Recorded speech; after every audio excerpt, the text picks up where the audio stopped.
All right, so what I wanted to tell you, the verse in 1 John 4:18, how perfect love casts out fear. And so there are three ways that we interact as humans with perfect love. God's given us a method for all three. First is our relationship with Him. We are His creation, and He loves us unconditionally.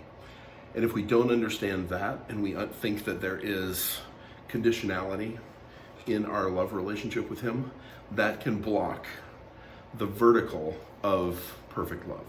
And fear can come as a result of that. So a lot of what I'm saying is when we see fear in our own lives, there's a block in one of the aspects of fear, of perfect love.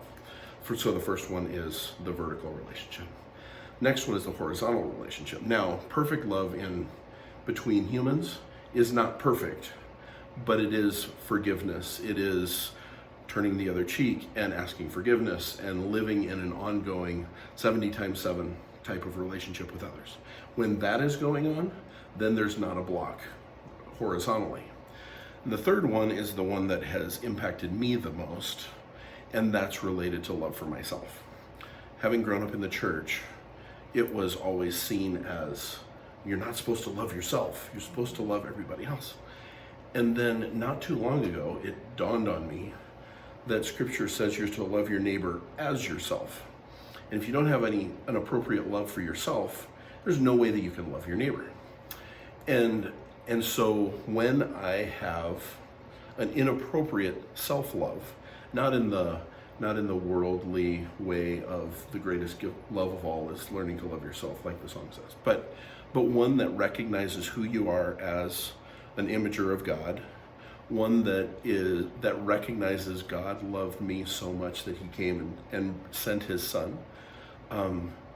I can't hate something that God has shown so much love towards, and having that understanding of love for self breaks the cycle of fear in that way. And for me, that was the biggest breakdown in mine. I understood unconditional love vertically, was pretty good at keeping my decks clear as far as forgiving others, but this understanding of love for what God had created was the complete block for me, and caused so much of my fear.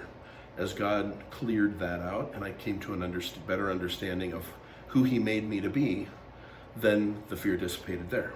So if you're ever in a situation where you are experiencing fear, a good question to ask is, okay, where's the breakdown? Is it a vertical breakdown, a horizontal breakdown, or kind of an internal breakdown? Because one of those three areas is where the perfect love has not cast out fear. And it means that there's a breakdown in perfect love. There you go.